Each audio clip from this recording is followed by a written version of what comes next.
Hello and welcome to Oakville Matters. Thanks to Kojiko and Your TV, this is the opportunity for us to talk about the things that matter most to Oakville. One of the things I hear a lot about, and not just from one of today's guests, Town and Regional Councilor Jeff Knoll, but also from you, the residents, is smoking and vaping and the worries we have about our kids. And joining Councilor Jeff Knoll and I today, we have Rob Cunningham.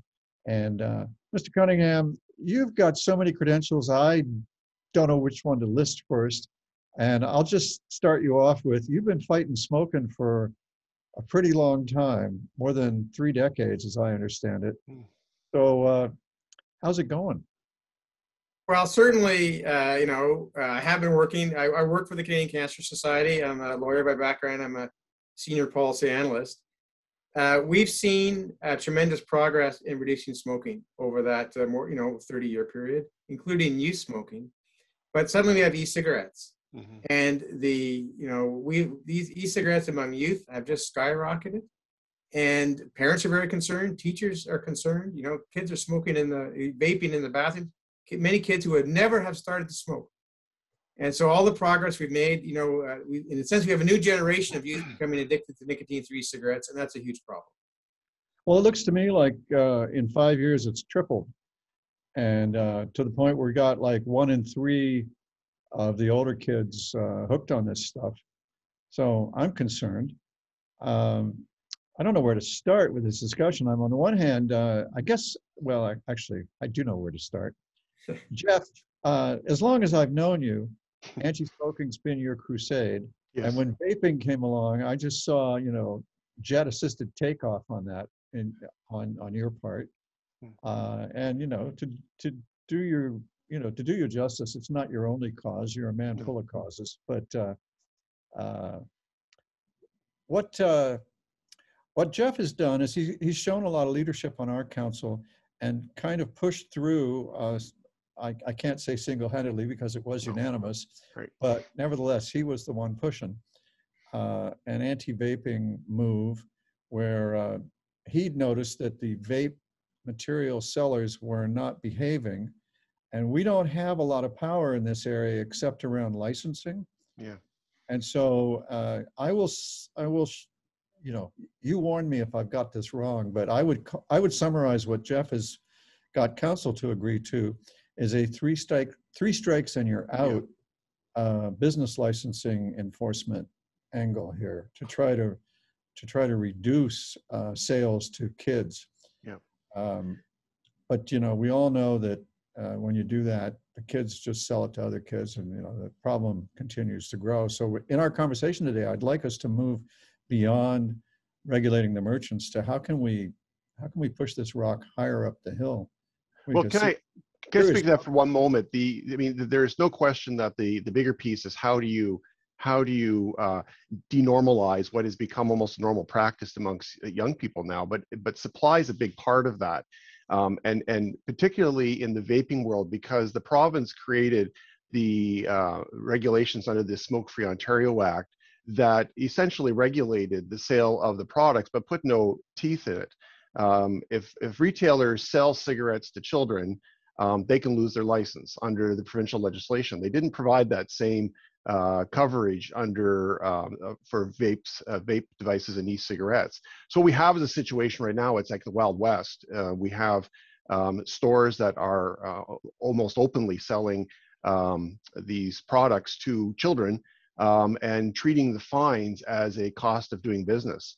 And that is what you mentioned earlier, that I'd seen that in our community, and it's quite widespread, and that's how these kids are getting these materials. Certainly they can distribute amongst themselves, and they can buy the mail order, but when they are as accessible as in many cases a convenience store, often cases specialty stores, that's a major problem before we can even start the process of denormalization, in my opinion. So now, as you mentioned, we've added the teeth that the province has not given to the legislation, so that it's no longer just a fine.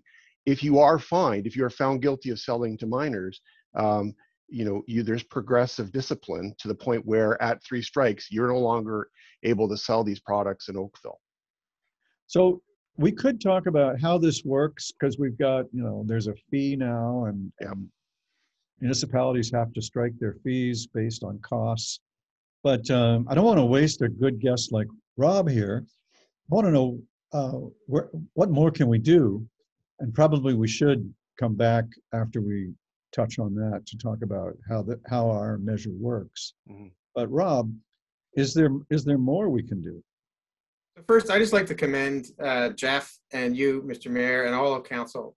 Jeff for bringing this forward for what's been done, because this problem of youth vaping and youth vaping epidemic, we need to address at federal, provincial, and municipal levels. Mm-hmm. And what Oakville has done, and I'm not aware of any other municipalities that have done this 3 strikes and you're out to fill the gap in provincial legislation. There may be some, but that's what we need is municipalities to move forward. And we saw historically how municipal bans on smoking in restaurants and bars preceded later provincial bans. Right.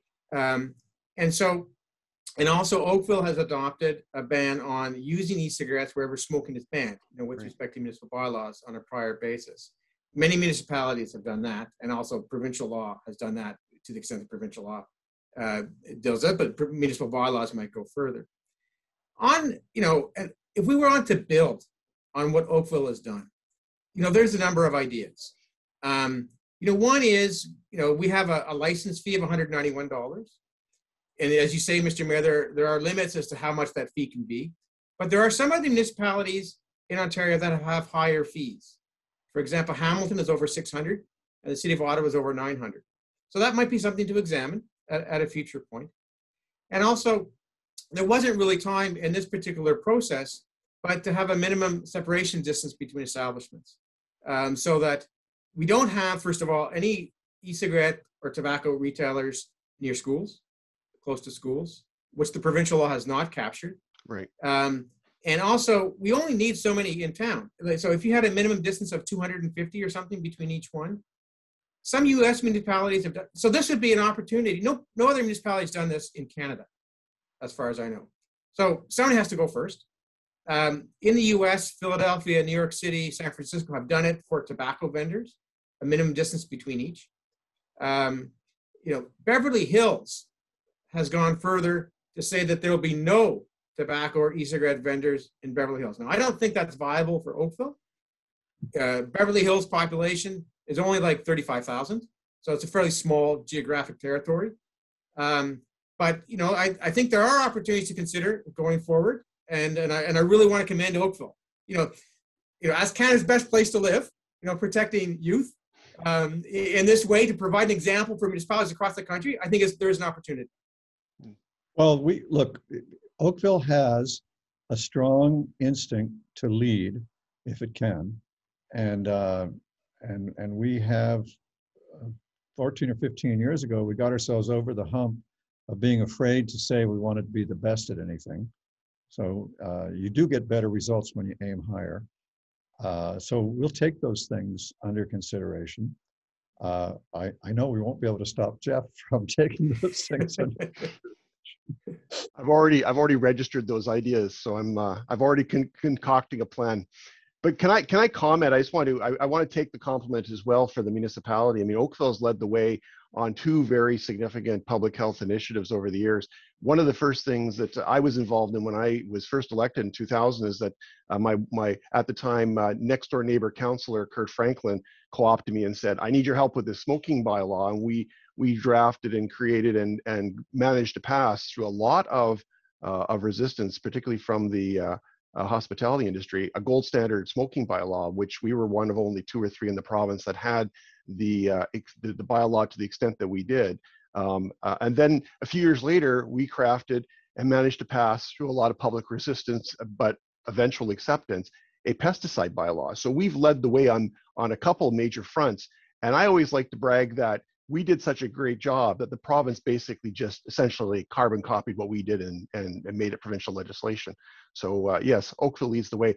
But I will say that your idea in terms of proximity to schools, that was one that we asked to be in the bylaw, but we've discovered that we have some real challenges about achieving that legally. So that's a work yet to come. There are some real limitations under what we're able to do here in Ontario versus what some of our friends can do in particularly American jurisdictions. But certainly I'm going to be calling our friendly neighborhood town solicitor to see if that's a possibility, that your idea of the distance between establishments. Well, we always put a severability clause in our bylaws so that if one piece is found wanting, the rest survives. Exactly. But yeah, no, we do pride ourselves on having bylaws that stand up to challenge. So yeah, there's a bit of that. What can we do to pressure the province and Canada for that matter? Because it seems to me that I mean, a blunt person hearing what Rob said about the province and Canada's performance would conclude that they were kind of faking it, kind of mealy mouth, not going as far as they could. And after all, we're talking about cancer prevention here, and cancer is an incredibly horrible disease, and it's very expensive, costs society a lot. I've always marveled, why don't we just stop already? Who needs more of this? Well, yeah, I mean, I think, by providing examples, as Oakville has done historically, of how a bylaw can work, it demonstrates it's feasible, the sky doesn't fall, and it's an example for other municipalities. It's an example for the province. Similarly, resolutions, emotions adopted by council urging action by the provincial government can help. And just to throw out a couple of other ideas, one is to have a minimum age 21 for tobacco and e-cigarettes as part of a municipal bylaw. So the city of Ottawa has one that's 19. Well, that's the same age as the province, so it doesn't really change things. We now have more than 30 US states that have age 21. We also have a national US for age 21, and PEI is the first place in Canada to have age 21. So that's an option. And another option is to say that for any store that sells e-cigarettes, minors cannot go in. So that would limit the number of stores. So that may be, in terms of the legal issues, and speaking to the city solicitor, that might be an option of how to frame it to deal with certain issues. So yes, so I mean, I think those are there's a series of ways, that Oakville can continue, to have an influence. And I know that you're in close contact with other colleagues in the region. And so if other nearby municipalities can do the same thing Oakville done, it just continues with the momentum. And that's helpful too. Mr. Mayor, can I ask Rob Cunningham a question? Well, I wish you would. Thank you. I'm curious about the bigger picture, though. And Rob, Mayor Rob, kind of framed it a moment ago. Why do we do this at all? And paraphrasing, why do we have this available at all? I asked this question at a youth vaping roundtable a few weeks ago when we were talking about regulating the amount of nicotine and all sorts of other things. And I asked what some might consider a very naive question: why can't we just push to ban these things altogether? I know that one of the arguments is that vaping and e-cigarettes need to be available for legitimate smoking cessation. But I mean, they could be managed over the counter. Why would we not consider simply pressuring our federal and provincial governments to basically ban this outright if it has Rob mentioned cancer. I mean, it's cancer, it's lung disease, it's addiction. There's arguments that it's a gateway to potentially cigarette smoking. The Stanford study back in August concluded that vaping in youth will both exacerbate and lengthen the COVID illness in young people. So with all these damning factors related to vaping, why can't we just say this country is not going to allow this to occur except on a prescription basis where medically or therapeutically necessary? Have you thought of that as an organization to take that forward? Yeah, and there's a number of issues, and there's another Canadian study just in the context of COVID, looking at youth 16 to 24. It found that more than 90% of youth who vaped shared their device. Mm-hmm. And on average, they shared their device with 23 other people, which is stunning. Yeah. So you're trying to prevent disease, virus spread. That's just terrible. E-cigarettes with nicotine were illegal in Canada until May 2018, until federal legislation legalized them. So but yet they were everywhere. And so I think enforcing a ban is not really very practical. But you do raise another idea, is to say that they can only be sold in terms of some type of prescription or medical authorization. And we do that for medical cannabis. You need, some type of medical, we did for many years before cannabis was legalized. And Australia is going to an approach that the only way you can get it is if you have a prescription from a doctor. So that may need a higher level of government to take action on that particular point. But I do think that is very attractive as a potential approach to very much control the access. It shouldn't be sold in convenience stores. Right. We don't, it's an addictive drug that has, causing this epidemic of youth vaping. And, so there's a whole series of reasons. I mean, the current system is not working. So we need a whole series of reforms, and I think what you raised has tremendous potential, and it should be considered. Well, you raised the point that prohibition tends not to work. And on other drugs, the tide seems to be running the opposite direction from any form of prohibition. And I marvel at the idea that smoking cannabis is somehow, wink, wink, okay, and smoking tobacco is harmless. I'm sorry, that smoking cannabis is harmless and smoking tobacco is bad. I don't see us being we're in a society right now that isn't being very consistent. At the very least, I think I can say. Yeah, and I think, if we look at tobacco, if it was a new product that someone proposed to be allowed on the market, given what we now know about the harms, it'd never be allowed on the market. It's just on the market by historical accident, and we have, millions of Canadians who are addicted, and that's why, prohibition at this point wouldn't work.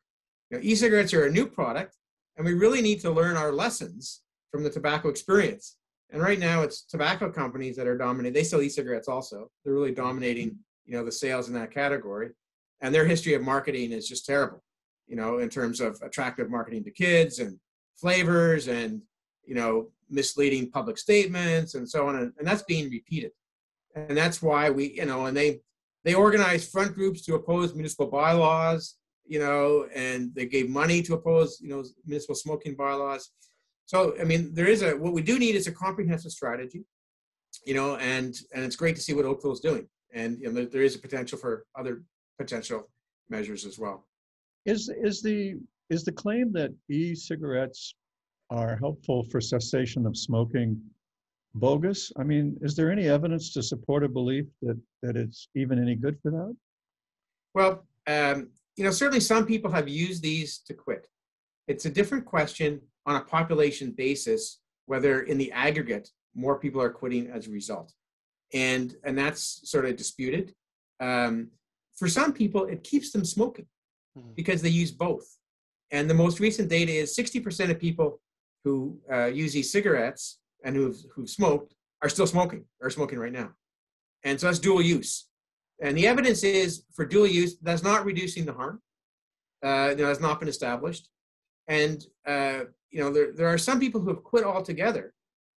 And because e-cigarettes are so cheap, or they have flavors, or they crave nicotine, they're back into the nicotine market. So it's kind of, and sort of that's what the companies want, right? They want to grow the aggregate market. E-cigarettes should be accessible, but we need to do much more to control that access. So it's very, it's limited, and youth aren't getting them. And, as you mentioned, at the outset, Mr. Mayor, in Ontario, among grade 10 to 12 students over a 4-year period, it went from 9%, and then 2 years later to 16%, and then the most recent study to 29%. I mean, that's incredible. And it's growing as well among 7 to 9 students in grade 7 to 9, where we had really made such great progress on reducing smoking. So, there's a real need here. Well, one of the things that I read was a study by, Let's just underline Rob's point. It's tripled in the older kids, and it's quadrupled in the younger kids. Yeah. And crazy. But look, I made a once upon a time I was a documentary filmmaker for the CBC, and I made a a big documentary, primetime documentary on cigarette smoking and the cigarette companies' marketing efforts behind it. And in the course of that film, I have a scene where I'm interviewing a guy who has had a lung removed. Mm. And he's talking to me with heartfelt agony about how important it is for him to survive this and live long enough to see his 8-year-old daughter graduate high school. And he's still smoking. And by the way, I knew the man. He worked as an editor, and I've had a long career. I know what happens to the people I meet. He didn't make it. And for me, that's been the call to action for why tobacco has to be fought. But well, if I could jump in for a moment, there's a couple of points that were raised. I think are really important. First of all, personal experience. I lost both my parents to smoking-related diseases. So my father died of cardiac arrest related to long-term use of cigarettes, and my mother died of lung cancer. So I have a very personal connection to the dangers. My mother quit 16 years before she contracted lung cancer, but the damage had been done. John Hopkins did a study on the efficacy of vape and e-cigarettes in smoking cessation. You raised that issue a few moments ago. They concluded, and it's very, very high level summary, that using e-cigarettes to quit smoking is helpful, and e-cigarettes are less harmful than cigarettes, but they are not safe. And that was essentially how they concluded that, yes, if you can use it as a smoking cessation tool, we know that it is better than smoking because of all the connections to cancer and lung disease and all the other things related to cigarette smoking. But it is still not safe. And the jury's out in terms of what the long-term effects are. There are no studies for long-term effects. And this is, if you look back to the smoking, the whole smoking history, I mean, there was a point in time when doctors were prescribing cigarettes to pregnant women to ease morning sickness because they felt at a time that smoking was safe. And over time, they realized how wrong they were. I really don't want to be in a position, as a father, as a grandfather, as a political leader. I don't want to be in a position of saying, man, I wish we did more 30 years when, these 11-year-olds now that are experimenting with Fruit Loop flavored vape are keeling over from diseases that we didn't know about today because we didn't take action. And that's a terrifying notion. Well, Jeff, the Johns Hopkins study kind of brings to mind the famous statement by a German philosopher that said, life is not a contest between good and bad. It's a contest between bad and worse. Yeah. Yeah. Which exactly. is a grim outlook. Yeah.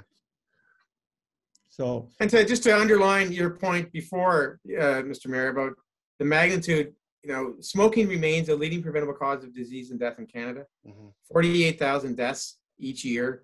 It's cancer, it's heart disease, it's stroke, it's emphysema. It's a whole series of other effects, in terms of, pregnancy and, impotence to cataracts and 16 different types of cancer. So, and the evidence with respect to e-cigarettes is growing in terms of the harms, in terms of respiratory and cardiovascular conditions in particular. And we don't have the long-term effects. But we can learn our lessons and there are measures we can do. Well, one of the challenges that I feel is, look what we've done. We've turned ourselves over. It's an emergency and it's a war. And, not quite 23,000 people have died from COVID in a year. And 28,000 people died from cancer, and we don't have the same urgency. It's a little bit poignant. It's a sharp point on that instance, I think. You've given us a lot. You've given us some homework. Yeah. I've got my notes. We appreciate the praise, and we note the notes, the opportunities to improve that you called them. And I heard Jeff say that we're working on those already. Yeah. So, your visit here has been a success. Jeff, what what explanation of our bylaw do you want to offer in terms of the working details of it? Do you want to sharpen people's perception of that for a second? Sure. So as I said on the outset, the up until recently, there was no licensing requirements to sell vape products. You required a license to sell cigarettes, and you had to apply. You had to comply with the Smoke-Free Ontario Act. But now the regulations of selling vape products will now be enforced by the requirement to have a license and be subject to inspection, not just from the perspective of complaint inspection about selling to underage individuals, but also compliance in terms of maintaining that license. If you're not complying with the license, you won't have a license. And that's really, I think, the most important message. Vape businesses that were in business prior to the bylaw being passed on February 22nd were required and are required to come into compliance with the bylaw. The bylaw starts on March 1st. The one thing I can say to people that are watching this, if you're a parent or anybody that happens to be aware of businesses or even that matter individuals providing vape products to minors, please call 311 and ask to file a report, a complaint for municipal enforcement to get out there and deal with it. We will never be able to be everywhere at all times. Our bylaw team are phenomenal, but they're not quite that widespread. So we would require parents not to look the other way when they see these devices coming to their homes, or if they see the bottles of vape juice. Make the call. Let us know, our bylaw enforcement folks, where these are coming from, and we can do something about it. It is, I was joking the other day, and I mean, this isn't a joking matter, but I found the situation so absurd, it was almost humorous, that we had an individual speaking to the Vaping Roundtable that MP Pam DeMoff organizes. And this individual from the Lung Society was indicating that their research is showing children as young as 11 are engaging in vape products. And I made the joke that perhaps we need to get the Paw Patrol to come out and speak to that particular demographic to convince them to kick the vape habit. It's bad. So 311 is your friend. You almost made the punchline in time. I know my buzzer went off too. Thank you very much for joining us, and I'll see you next time on Oakville Matters.